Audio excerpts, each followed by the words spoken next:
Laura, if you want to go ahead there. Great, thanks, Ciara. Hello, everyone. Thank you for joining this morning. My name is Laura O'Donovan Calvert, and I am the head of business development.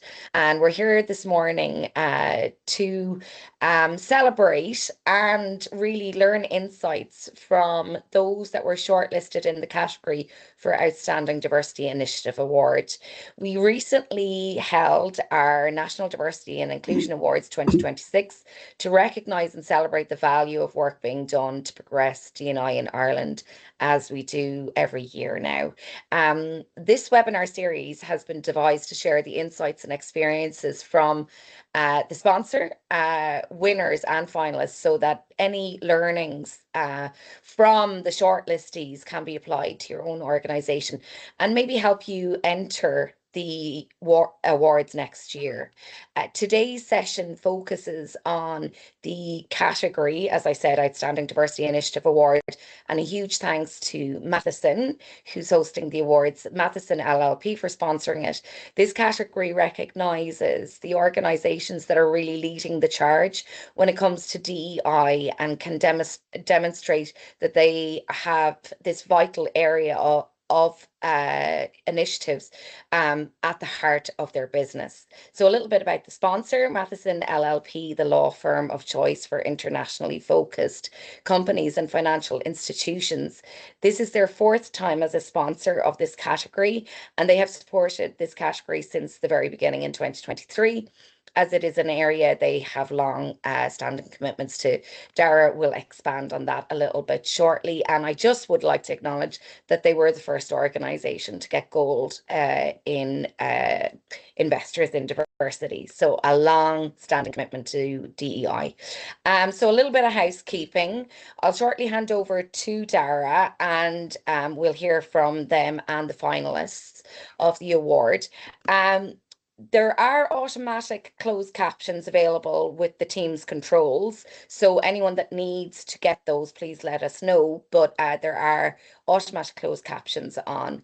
This session is being recorded and will be available on the ICFD website. So we'll be putting all of the sessions up on the website for anyone that wants to relook at them or that hasn't come on today on the short listies or sponsors and wants to have a look at them afterwards. We refer people to these sessions all the time because they are so valuable. Everyone is muted apart from the panel. Please share your comments in the chat function. I'll be keeping an eye on them and the team in the background, so please do share your comments or any questions that you might have. Without further ado, I'll now pass over to Daragh Bogan, Impactful Business Program Manager. I hope that is the right title there, Daragh, who will shine a light on Matheson LLP, DE&I advances and lead what is sure to be an enlightening conversation. Before we start, it's important to mention that Matheson LLP had no part in the judging process. We as a team in the Irish Centre for Diversity don't have any part in the judging process, and neither does the sponsor, and any sponsors cannot enter themselves because we do not want any conflict of interest. We want it to be fair and inclusive for all. We don't necessarily work with all of the organisations involved, so it is completely open to everyone, and please bear that in mind for next year's process. So without further ado, I'll pass it over to Daragh, if that's okay. Indeed. Thank you very much, Laura. Good morning, everybody. Excuse me, my name is Daragh Bogan. As Laura mentioned, I manage Matheson's Impactful Business Program, which I shorten as IBP because it's much quicker to say. Our IBP is the bringing together of our D&I initiatives, our corporate social responsibility, our environmental sustainability, and our arts programs, so all under one umbrella. So it's quite a broad reach in the firm. About 1 in 10 of our colleagues are involved in it, actively delivering it in some way. As Ciara mentioned and Laura also mentioned, we were the first organisation in Ireland to receive the gold standard from the Irish Centre for Diversity. I actually joined Matheson just under 5 years ago, right after the firm had received the award for the first time. We have subsequently gone through 2 accreditation processes, so we now have it for a 3rd time, and this year we're going for a 4th time. No pressure at all whatsoever. It is great to see so many people on the call. I know there'll be a number of people watching this afterwards as well. I'm really looking forward to what I expect will be a lot of learning, hearing a lot of detail, more detail about the awards. D&I at Matheson, it is truly something that's important. It's embedded within the firm. A lot of organizations put their values up on a wall and just have them looking nice on a wall. At Matheson, we have our values on the wall, but people are expected to live them. It is an active part of who we are, and diversity is one of our 5 values. So when people are looking for promotion or when they're going through performance reviews, your contribution to the IBP and your upholding of our values is actively measured and assessed as part of that process. I'd also like to just welcome the other organizations who are joining us today, or people from other organizations. I think the D&I, one of the great things about the D&I world, despite D&I being weaponized by some, is the fact that it really is a great opportunity to share knowledge about what we're all doing in our own spaces. And particularly with these sorts of webinars, because as Laura mentioned, Matheson was independent of the judging panel, and therefore I am looking forward to hearing about the initiatives as much as everyone else who's on the call, and hearing about how we as a firm can learn from others as well. So with that in mind, I will move on to the first of our finalists, and that is Nicole Doyotas, who is joining us from PTSB, Permanent TSB. Nicole, the Unity Network is a great example of intersectional collaboration across ERGs rather than siloed activity. And the judges praised you for your singularity of focus and the clear objectives you had in place. Could you tell us a little bit about the Unity Network? And also, can you maybe illustrate what positive changes you've seen in connection with belonging, since bringing all the networks together and under one shared identity? Of course. Thank you so much, Daragh.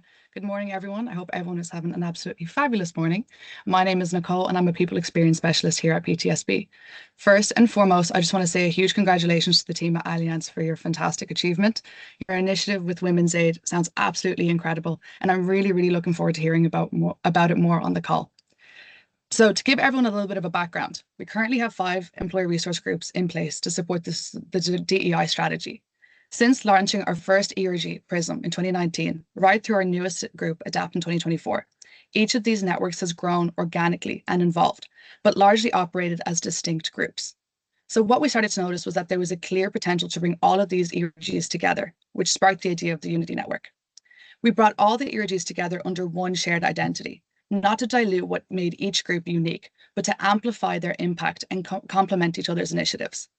We also noticed that as the number of our ERGs grew, more and more of our colleagues aligned to more than one ERG, with some members fluidly moving across the 5 groups, which further emphasized the benefits of unifying. We worked closely with our colleagues in brand and marketing to create a unified network identity, and we strengthened our leadership accountability across all ERGs. We did this by increasing EXCO sponsorship to 2 EXCO members per ERG, and rotated sponsors to bring fresh perspectives to each group. These sponsorships have been critical as these leaders bring a strong advocate for ERG initiatives and events, all whilst gaining a deeper understanding of our colleagues, our customers, and our communities at large. We also ensured that every ERG is chaired by a senior leader, which has significantly strengthened reverse mentoring, network building, and visibility for members. However, I think the strongest thing that we noticed was that connections across the bank deepened. ERGs began collaborating rather than operating in silos. They shared resources, expertise, and ideas, and that collective approach created a much stronger sense of belonging across the organization. The network identity became easily recognizable across the organization, which then increased awareness. And with increased awareness came increased engagement. Participation grew, energy grew, and our colleagues began to see the Unity Network as something that they all belonged to, even if they didn't necessarily sit on a committee. I just wanted to share a few examples of what this has enabled, and I wanted to say upfront that none of this will be possible without the colleagues contributing their time and passion alongside their day jobs. I wouldn't be on this call today if their passion and their authenticity wasn't there. So last year, PRISM had the highest ever participation rate at Pride, with over 200 colleagues marching across 4 locations nationwide. Live Well delivered its most engaged financial wellbeing series to date, featuring our own internal experts speaking on pensions, tax, and wills, with feedback noting that these complex topics felt accessible and well handled. DICE hosted an intercultural festival celebrating our diverse workforce, including an in-house talent show and a panel discussion with Dr. Momobo Agoro and the chair of the Indian Council. And our newest ERG, ADAPT, secured one of the bank's first AI use cases designed specifically to support neurodivergent colleagues in their day-to-day work. All of this and more happened because we created a collective voice. When we reviewed our activity for the last year, we noted 46 events, either in person or virtually, and over 140 posts on our intranet site. This collective voice has felt more important than ever over the past year. In the face of wider societal discourse and the growing uncertainty, the Unity Network allowed us to show up together, to support, to listen, and to stand in solidarity. By bringing our networks together, we didn't just create stronger ERGs, we created a stronger sense of belonging and connection for our colleagues. Thank you. I hope I answered that, Daragh. Forgive me, I put myself on mic so that I wouldn't interrupt you, Nicole, and then no one could hear me. That's great. Thank you so much. It genuinely was interesting to hear. And I jotted down some notes of ideas you'd use. I said I would be doing that. I'm stealing ideas, or borrowing, perhaps is a better word. So thank you very much indeed. Thank you, Daragh. Next, we'll move on to Jackie Manning. And Jackie is joining us from Gas Networks Ireland. Jackie, a very good morning to you. You're going to speak to us on behalf of the finalist Public Services Collaboration Group. The judges loved the simple coffee conversation evolved into a cross-sector collaboration built on psychological safety and shared learning. Perhaps you could tell us a little more about the group, and also what was the biggest benefit that came of the trust-based model of DEI practitioners working in isolation. Yeah, absolutely. Thanks very much, Daragh. My name is Jackie Manning, as Daragh said, from Gas Networks Ireland, and I deliver on our D&I strategy for the organisation. Thanks very much for inviting me, and I'm in such privileged company and the other brilliant finalists, and really well done to everybody.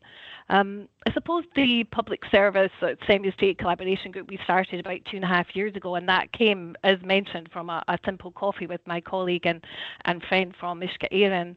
I think to say it started that way is absolutely how we realised that we're like there must be other people having conversations like this. So it was really started from there, and it's now I think we have about 16 organisations on it, and that's grown over the last nearly 3 years now. So I think for me, the biggest benefit of that trust-based model is that it becomes the anchor for everything we do. You might imagine a lot of D&I practitioners work in isolation inside their organisations, or it can feel like that sometimes. And you might be the only person doing this work. You're holding the strategy maybe in one hand and the pushback in the other. And when that's your reality, it's kind of hard to sense check decisions and hard to admit when something maybe hasn't landed. And it's also hard to carry the emotional load of driving structural change on your own. And it can feel really heavy and a bit lonely. When what this model creates is a space where trust is built first, and that completely changes how we all show up. So it means that people can ask the questions that they might usually keep to themselves, including the so-called stupid questions that often turn out to be the best and most important ones. It means we can share what's actually happening in our world and not the polished version that we might share elsewhere. This trust shows up in really practical ways. So, for example, on Monday, we had this brilliant conversation about what other organisations are doing about family-friendly leave policies, and people were really incredibly open about what they're actually doing, what they're finding challenging, what they've managed to get over the line, and that's the kind of honesty, and it gives you the confidence to go back to your organisation and say, here's what others are making work. Let's see if we can do this too. So I think we've also had so many conversations about measuring the impact of our work, and that's an area where we're all figuring things out as we go. And instead of pretending we all have the perfect answers, where people are sharing resources, tools, and templates that they've implemented or found useful, and none of that happens without a high level of trust. And because we're really admitting uncertainty and being open about that messy middle that we all have. So I think also crucial for this particular group is the slow, sustainable growth of the group. That's really crucial in my head. I think that trust doesn't appear overnight. It grows through consistency, confidentiality, and people feeling safe enough to be real. If you scale too fast without that foundation, you lose the very thing that makes the model effective. So the value isn't just the network, it's the way trust is intentionally built, protected, and allowed to grow at the right pace. And when that trust is there, D&I practitioners especially, they stop feeling like lone operators. They can start feeling part of a shared network. The work becomes more resilient, and hopefully the impact becomes greater too. So I always come back to the core ethos for the group was to have an impact that's bigger than the sum of our parts. And for me, that this trust-based model makes that work, and it makes it all possible. So I hope that's useful. Thank you. It does indeed, Jackie. Thank you very much. And I suppose this call in itself, or this webinar, is an illustration of that too. Some of all of the parts of all the organisations that are represented here this morning. Thank you very much for that, Jackie. Thank you. Our third finalist is Sample Studios. I believe that Matthew White should be joining us. Matthew, are you with us this morning? Daragh, he hasn't been able to join as yet, so maybe you can just acknowledge the judges' comments there. Absolutely, very happy to. Thanks. I will indeed, thank you. Well, the judges described the studios of Sanctuary as such a holistic and compassionate model combining creative development, well-being and community integration. I was looking forward to hearing from Matthew and hope that we'll have an opportunity at a later point. Moving on from Sample Studios, and congratulations to them, of course, for their being finalists. We're going to welcome Nicola McGrath from Sun Life. Nicola, good morning to you. Your journey towards becoming a neuroaffirmative workplace is both practical and values-led, especially with a sensory mapping and champion training. This was something that really stood out for the judges, for all you had achieved in a short space of time. Could you tell us a little more about that, and also perhaps illustrate what has been the most powerful moments so far in seeing neurodiverse employees thrive as a result? Yeah, absolutely, Daragh. Excuse me, I'm Nicola McGrath. I'm a senior manager on our service desk here in the partner services team, and I'm also co-chair of our inclusion and belonging team at Sun Life in Waterford. Thanks for inviting us to share a bit more about our initiative this morning. Already scribbling down notes too, Daragh, like yourself, I'm leveraging some of the amazing ideas that are here. Our initiative, I suppose, to answer your question about a particular moment, it wasn't when any one particular policy was launched or anything like that. It was when our employees stopped adapting to our workplace and started shaping it. And what I mean by that, we started the journey to become a more neuroaffirmative workplace, and it was built on a simple but an ambitious idea to create an environment where neurodiversity isn't just accommodated, but it's genuinely celebrated, where people don't need to mask, don't need to change, they're just supported as they are. And a real turning point came when we started to see our employees actively using those supports, using the environment, but openly talking about why. We saw conversations change. People began to talk openly about their sensory needs without embarrassment or apology. We had feedback from dyspraxic colleagues who said that rooms where all the walls are just white or lighter colours, they found very difficult to navigate. And simply adding a picture or a decal to that wall gave them a depth perception and made things much, much easier. So hearing that feedback showed us how powerful small changes could be. And it was a really powerful moment. Colleagues began to understand one another better, making the environment, making those conversations much more normalised. Shameless plug coming up. We had a partnership with Autism Friendly Waterford, which was a local initiative to have Waterford recognised as Ireland's first autism friendly city. So there's about 650 of us in Waterford in the Sun Life office, and 40 of our employees went and underwent that training to become champions. So there was a huge appetite for learning more and for doing more. From some of the Autism Friendly Waterford site visits, we gained a deeper insight into some of the amazing physical supports we had in our office. And we needed to stop assuming that people would just find them, and we needed to make them intentional. We needed to make them visible and accessible. So this led us to creating our sensory map. Now, for the first time, employees were armed and dangerous with understanding of what the different areas of the office would feel like across their 8 senses. We now see employees making deliberate choices about where they work based on what helps them regulate, what helps them focus, and what helps them thrive. People no longer sit based on hierarchy or expectation. They sit where works best for them, shamelessly. And just as important, we see colleagues talking openly about their needs without stigma, explanation, or apology. So when those kind of things are happening, it's not a project anymore, and it's part of how you work. That's when you realise that thriving isn't about changing people, it's removing barriers and trusting people to shape their own environment around them. So ultimately, the most powerful moment has been realising that neurodiverse employees aren't just fitting into our workplace. They're actively influencing how we think about talent, inclusion and success. Our focus on neuro-inclusion has reinforced a simple truth: when we create space for different needs and perspectives, we unlock potential. We have an amazing inclusion and belonging team. I'm obviously biased because I said already I'm co-chair. But we also have an amazing 40 people who went and put themselves through that champion training that I mentioned earlier, and they've made all this possible. There's still plenty left to do. We've recently opened a sensory room on site. We're about to launch continuous learning modules around neurodiversity for our employees. And we have one or two other tricks up our sleeves that I'm going to selfishly keep to myself to hopefully use in our submission for next year. Thank you very much. I hope that answers. It does indeed, Nicola, and thank you very much. Neurodiversity, I think, is something that there's an increased focus on. I myself am neurodivergent, and therefore I just love hearing what other organisations are doing in this space. And thank you again, Nicola. But as if by coincidence, we're going to now go over to Trevor O'Cotterty, who's joining us from TG Cahir. Morning, Trevor, agus Coolwordius. It's great. I'm a man who lives in Galway, and I'm not too far. I'm expecting from yourself. It is great to have you with us, Trevor. We know the leading development of you led the development, of a neurodiversity toolkit for broadcasters. It's a remarkable example of sector-wide influence, and the judges admired how you use personal experience to fuel your passion for the initiative.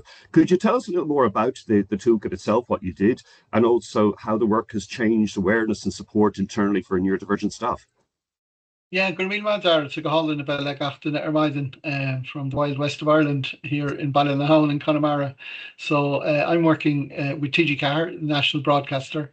I suppose what I noticed at the Diversity Awards recently is we're quite a small organisation compared to an awful lot of the organisations involved in the amazing event. So we were just blown away with all that happened at the award ceremony. So congratulations to everybody who was involved there. It was so inspirational and so enjoyable.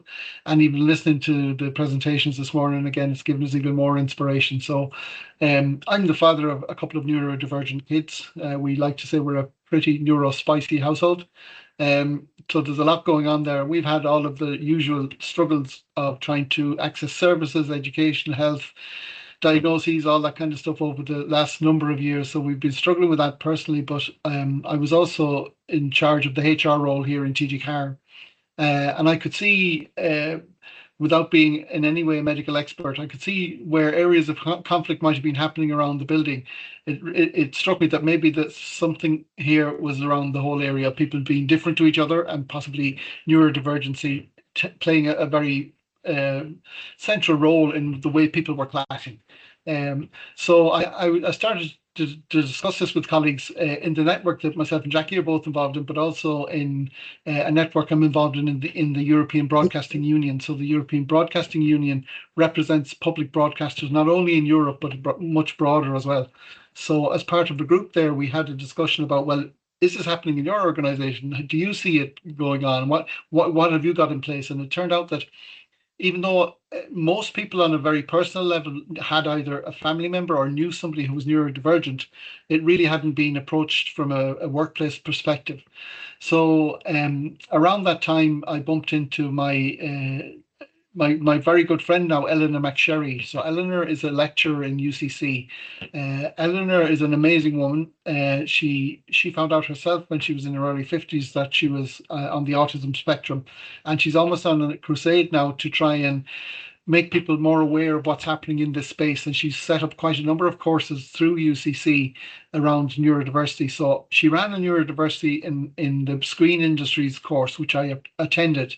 And all of the pieces of the jigsaw started coming together for me. I could see how the thing that I had been thinking was actually probably founded in theory as well. So there seemed to be a background, an academic background to what I was thinking was happening. And myself and Eleanor took the conversation offline, and we said, well, what can we do about it? So we hatched a plan to put a toolkit together within the EBU partnership. So it was led by TG Cahir. We strong-armed our members in the EBU to join us and to come on board on a working group. So over the course of a year, we we procured Eleanor's services to work with us to look at we knew that the elephant was too big to eat all in one go, so we took it bit by bit. So we decided to look at the employee journey coming into an organization as they apply for a role, go for an interview, are onboarded, come through an organization, how they're dealt with management, the experiences in the building, and when they're finally offboarded, opportunities for progress and growth, etc. So what we would do is we would come together once a month at least, and we took a particular topic from that life cycle, and we discussed it in detail. We shared experience that we had, and we put together best practice in what we thought would be useful for all broadcasters. So the final product there was a neurodiversity toolkit, which we put together, which is basically a PDF document written in very simple style with lots of bullet points saying these are the, this is good practice, this is what is helpful for people who are neurodivergent from different backgrounds, here are the tools that are useful, etc. So it's been a really successful project. It was a wonderful collaboration. We also, as part of that, did training in TGCAR here. Eleanor did training with all of our staff on neurodivergency. What we were trying to do, a little bit like what Nicola has been saying, is make our space more open and welcoming for people from a neurodivergent background. One of Eleanor's favorite stats is that at least 1 in 5 people in a room or in an organization are neurodivergent. So it's not that these people are going to come into our organizations, we're already working with them.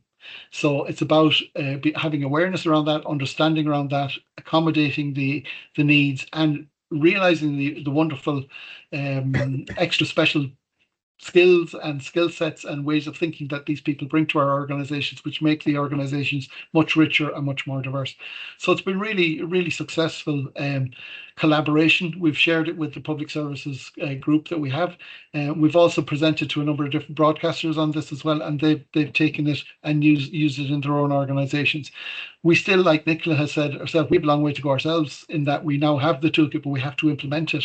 So we're trying to, work with our colleagues to do all of that in TGCAR. But the lovely thing as well that is happening with an EBU, from an EBU perspective, is that we're now going into phase 2, which is going to be adding extra resources around neurodivergency. So in the second part of the project, we're going to take case studies from different broadcasters around content that's being created, so programs that might have been made. And we had an example of that ourselves in that we had a 2-part series on neurodiversity, which we broadcast last year. It could be a presenter who's neurodivergent and their story of how they navigate the world with their neurodivergent needs. Or it could be a particular initiative. So we're going to put those up as we go as case studies on the EBU website to support all of our other organizations. So that was the work that was done, and we're absolutely delighted we got nominated for the award. We're blown away by the quality and the standard of the winners and all of the participants. It's just been incredible. So even to be in this company is a real honor for TGCAR. So Thomas Harva Buich agus Shine Mushkil Dara. Trevor. I think in conclusion we can say that neurospicy organizations have a lot more flavor. I think that's something that we perhaps should have as a takeaway with the picture. Thank you once again. We're going to now move on to Antoinette O'Reilly, who's joining us from the home share. Antoinette, you're very welcome, and congratulations to you also. The judges praised your initiative for fostering intergenerational connection and reducing loneliness. What feedback from the participants best reflects a sense of belonging and mutual understanding the programme creates? And could you also tell a little bit more about the programme itself?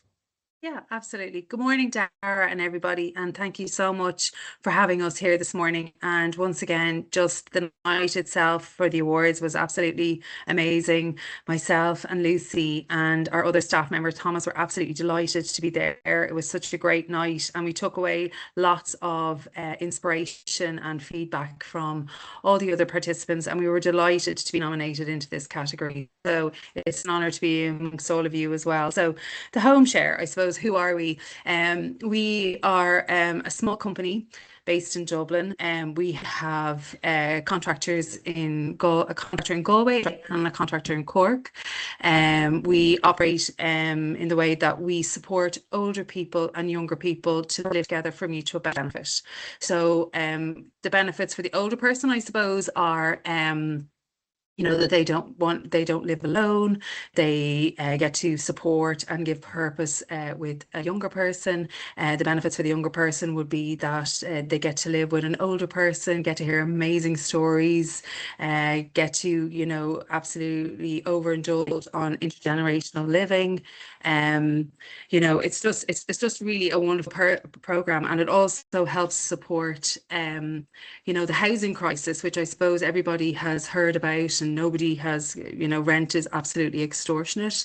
So obviously, in exchange for rent, the younger person provides 10 hours a week of practical support and companionship to the old person, and they're also a guaranteed overnight presence in the case of an emergency. So like that, once the older person doesn't require nursing care and support at night time, and they're not a wandering risk, we can essentially provide a sharer. And we've seen great success about this. And I suppose how we measure it and how we get feedback from our participants, who would be our householders, our sharers, and also our families. Every year we conduct a survey. And the feedback from the survey we've got is that 94% of our our householders feel more secure in their home. 100% of them feel a sense of purpose, like even being able to support a younger person to continue to go to college, or a younger person to save up for their future, to be able to buy their own home, hopefully in the future. And then I suppose the great thing as well is to get the feedback for ourselves that, 95% of our householders were happy with our service and what we produce, because not only, do we provide, all our services done face to face. So like it's amazing to get that service feedback, and the sharers shared that as well. So when in relation to the sharers, 100% felt that they created a close relationship with their householder, and 89% of sharers felt extremely satisfied with the service and support that the home share gives. Testimonials is another way that we measure the feedback from our participants. So like that, hearing the feel-good stories from families, because obviously, if a sharer is living with a loved one, it helps support families. It helps give them reassurance that their older relative, has somebody there at night time just in case something did happen. So it's great. And we've heard stories of reduction of anxiety, increase in appetite for food, being able to share dinner with somebody a couple of nights a week, being able to, do an activity with somebody during the week that maybe their family members aren't able to attend. So I suppose it's kind of a wraparound kind of support service for both the householders and the sharers, and then I suppose on the outside, the family as well. So yeah, so look, I mean, I could sit here all day and say all these wonderful things about the home share, but really and truly, to get the feedback, the positive feedback that we get from the families, as well as that, we call out once a month to visit our participants, to kind of keep on top of, the feedback that we get. And if there's anything that we can do to help improve our service or, improve our relationship with the householders and sharers, we like to get that hands-on. So anyway, listen, thank you for listening to me, and I hope I didn't go on too much. You didn't at all, Antoinette, and thank you very much indeed. Truly, very, very interesting initiative. And it's interesting because I think you're probably solving loneliness in many different ways, and not just one generation. Exactly. It's not just for the older person. People think it's just the older person, but absolutely, there's a lot of feedback out there and a lot of research to show that younger people are just as lonely as older people. Yeah. So it's a wonderful initiative, and thank you for telling us more about it. Congratulations to you. And our penultimate finalist is the Department of Public Expenditure, Infrastructure, Public Service Reform and Digitalisation, which I am now going to refer to more succinctly as the Department of Public Expenditure and Reform. And that is represented by Roisin Walsh. Roisin, you are very welcome, and congratulations to your department. The judges were very impressed by this award, and it was highly commended. So welcome, congratulations to you for that. The ARC Retainer Initiative stands out as both a strategically and deeply inclusive initiative, especially in reaching past colleagues with caring responsibilities. Could you tell us a little more about it? And also perhaps you could tell us about what surprised you the most about the talent, confidence or perspectives that participants brought back into the civil service. Yeah, sure. Thanks, Daragh, and good morning, everyone. And firstly, just to say congrats to all the fantastic finalists and to Allianz as well on the winning Dead Flower Shop initiative. Look forward to hearing more about that in a few moments. So I lead on the ED&I policy function for the civil service in Deeper, and we were really delighted that the Civil Service Assisted Return to Career Programme, or ARC programme, was recognised at the awards, and we had a great night. So just a little bit about the programme. It's really, the objective of ARC is about attracting diverse talent and providing alternative and more inclusive routes to employment in the civil service. It's a 6-month returnship, and it's targeted at professionals who've reached a middle to senior management level in their career and then taken a break from the career for 2 or more years. So when we were designing this program, we did a bit of research, and we understood from our research that there are many reasons why people take a break from the workforce. It could be for caring responsibilities, for travel, for health reasons, or for personal development.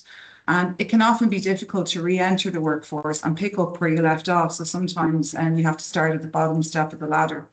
We've heard stories about experienced professionals receiving no responses to applications, that the gap in their CV was a significant issue for employers, and that can have a real impact on confidence, and situations where experienced professionals are taking entry-level roles just to get their foot back in the door. So the ARC programme is really about connecting experienced professionals with meaningful work, recognising the value of their skills, their experience, their perspectives, both from their time in the workforce, but also their time outside of the workforce as well. It provides a very structured pathway back to work and offers lots of tailored supports, things like coaching, like mentoring and training, and that's around building their confidence and capability. And the ultimate, I suppose, objective of the programme is to provide access to permanent employment opportunities across the civil service on successful completion of the returnship after 6 months. So what was great about the candidates on the ARC programme was that they were really highly motivated to get back to work and get stuck in. They'd made that decision to return to the workforce, and they were very, very motivated. They brought lots of skills and experience, both from when they were, in the workforce previously, but also those skills that they developed outside of the workforce. And they were really able to hit the ground running.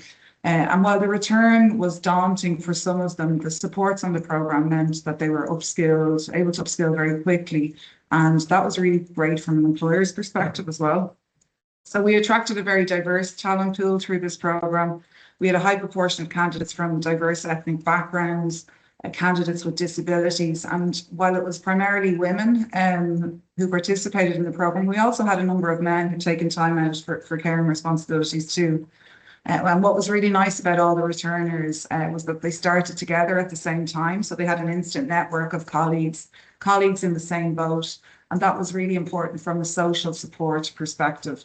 So we're really delighted with the talent we've attracted through the programme, and we're continuing to expand the programme with our next intake starting in March. Thank you very much, Roisin. I think we're all probably familiar with those First Day Nerves joining a new organisation. I think First Day Nerves returning to an organisation must be just as profound. So having that group of people who are perhaps in the same space as you is such great. Thank you so much for sharing so much with us about the ARC programme. We will now move on to our last finalist and ultimately our winner, which is Allianz. And Allianz are represented today by Valerie Hedden. Valerie, very good morning to you. And many congratulations to you and all at Allianz for winning this award. The judges described the Dead Flower Shop as a truly unforgettable initiative that combined awareness, allyship, and social impact in a very tangible way. They praised you for the courage and clarity of purpose shown and commented, that by addressing violence against women as a societal issue and actively encouraging men as allies, you tackled equality at source. I recall seeing this initiative being covered in the media, and I thought it was fantastic. So it is so nice to see it now being recognised. Perhaps you could tell a little more about what led to it, and also how did engaging men as active allies in this reshaped dialogue around gender equality and safety, both in your organisation and externally? Lovely. Thank you very much, Daragh. And just to say, genuinely, thank you for the award. Listening to the other entries, then you kind of get that real sense of pride that we won in this category, because there's so many great entries there already. So yeah, look, the story behind that flower shop is essentially back in 2021. We wanted to take a more strategic approach to our social impact as part of our wider sustainability strategy. And we felt that although Allianz had been known for kind of giving in the community, we weren't really doing it in a strategic way where we could have some long-term meaningful impact with the charity. And so on the back of research that we undertook with our employees and then with our consumers, we landed on the topic of domestic abuse. And that really came from the fact that, you know, insurance is ultimately about protection. But what the insight we gained was that although we protect the homes that people live in, we don't necessarily protect the people within the homes. So we felt that it was really fitting for us that we could take on the issue of domestic abuse in Ireland. And this was happening in the context of COVID. And you'll all recall that at that time we were being sent home for our safety, but for many women in Ireland, that was the worst possible situation that they found themselves in.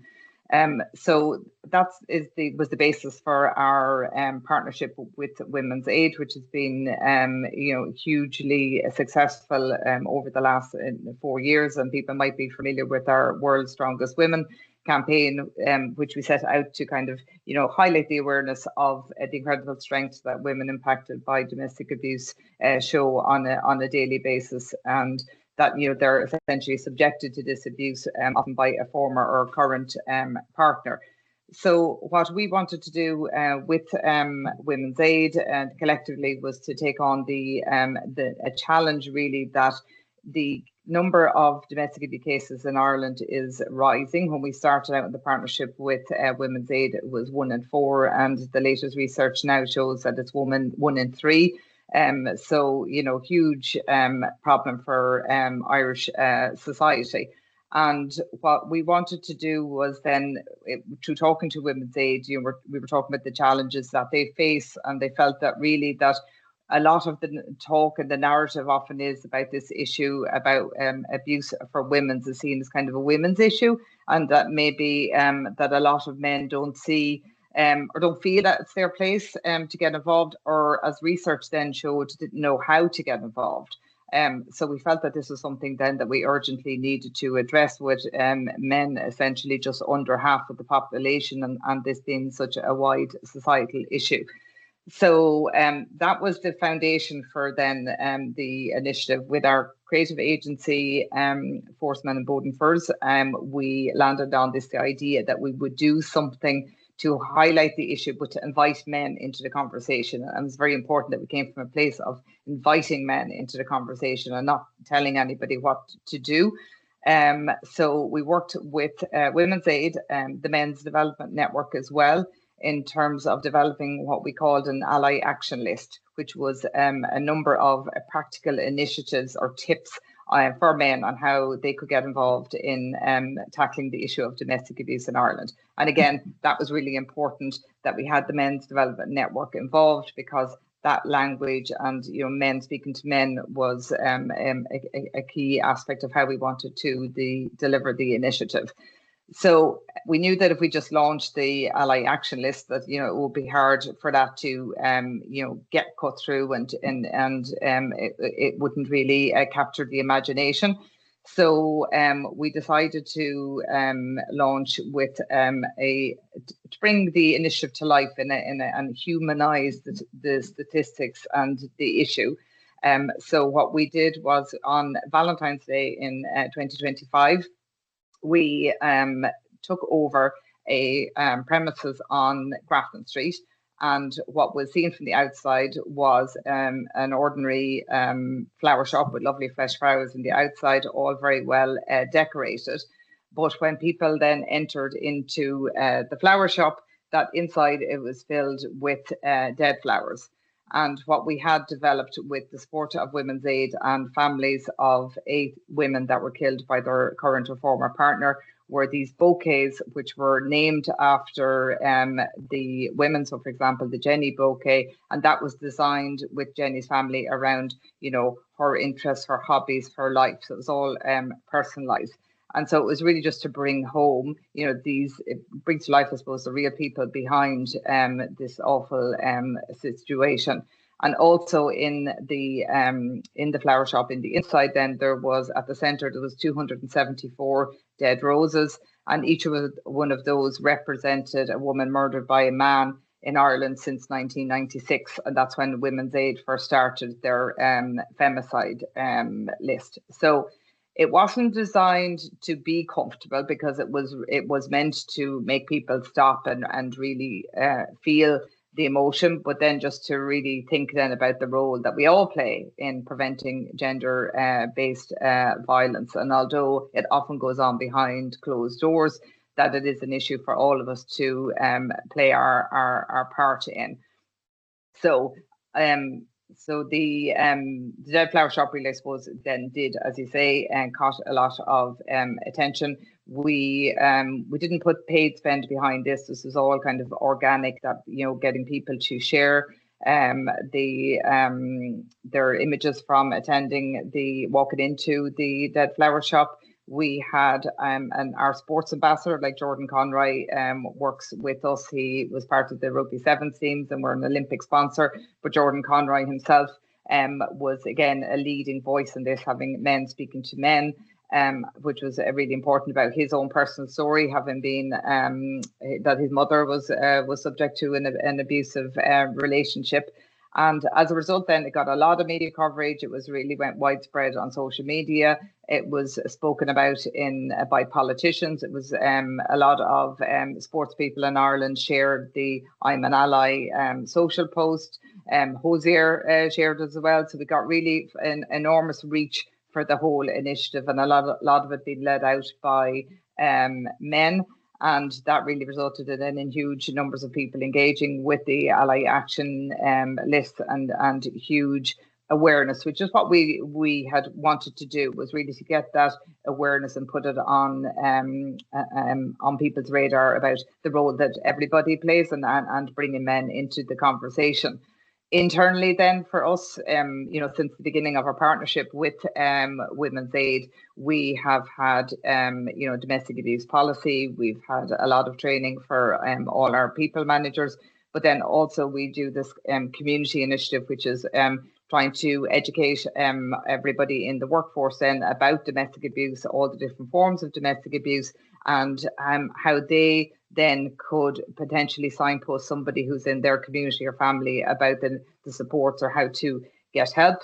So as part of our internal initiative then to support the Dead Flower Shop, we invited Jackson Katz, who is a renowned US educator in the space of the role of men in tackling domestic abuse against women, to come in to speak to staff.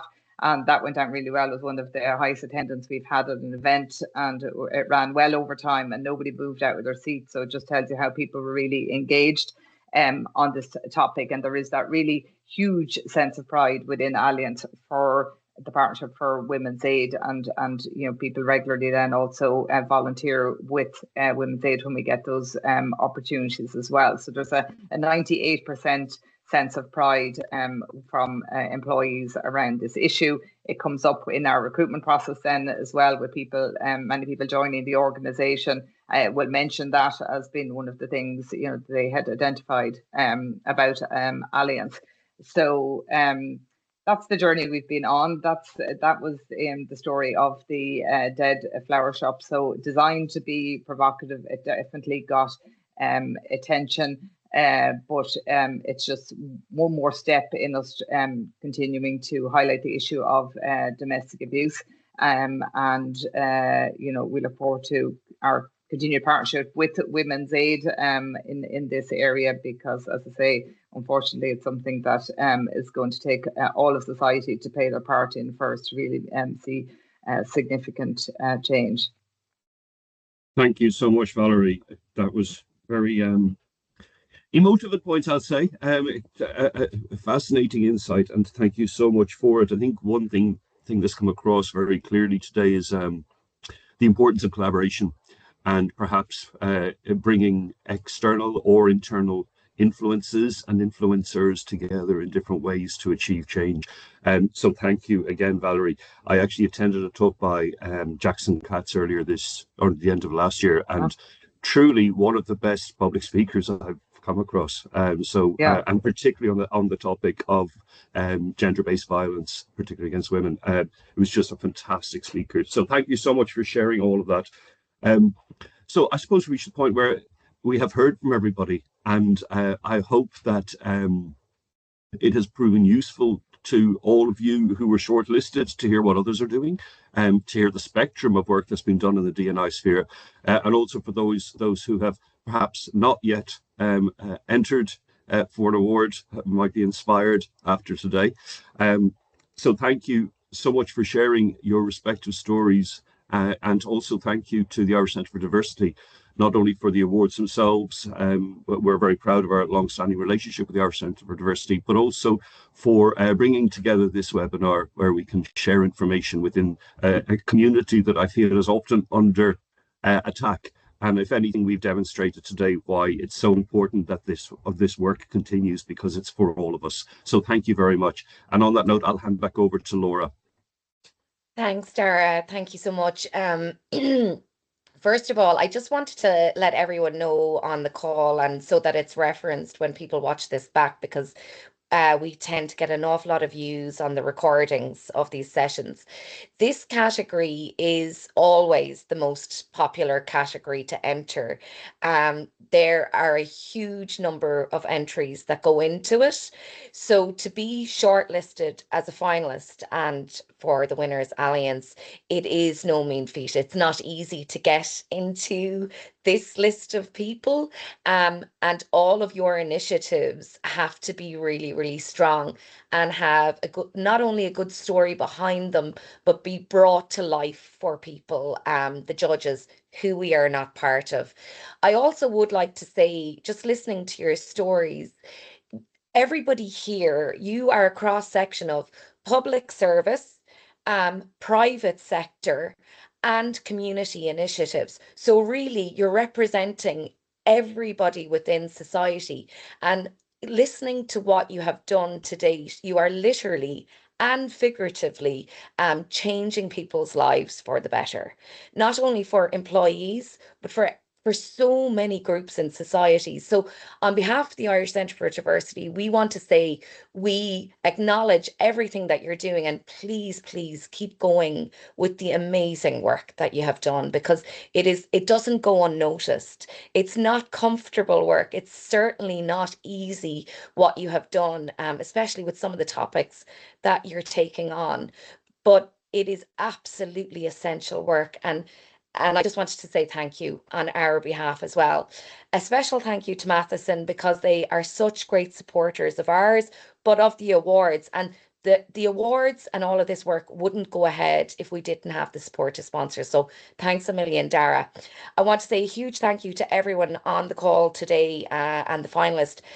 Nicole Doyutas from BTSB, Jackie Manning from Gas Networks Ireland, Matthew White, Sample Studios, Nicola McGrath from Sun Life, Trevor Clocker Tig. I'm sorry, Trevor, if I have really done your last name an injustice.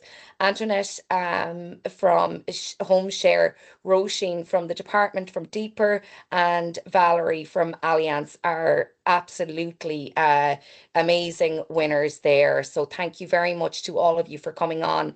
Please take note that the recordings will be up on the website later today.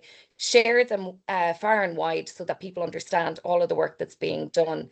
We're really grateful for everyone coming on this morning, and thank you for everyone else that has joined us. And that's a goodbye from the Irish Centre for Diversity. We will definitely look at the Q&A afterwards and come back to you maybe individually and send those on if there is specifics on how to get involved, some of the initiatives, and maybe some best practice that you can share out to everybody else. Thank you very much, Laura. Thanks, folks. Thank you, everybody. Thank you very much. Take care. Bye-bye. Bye. Thanks, everyone.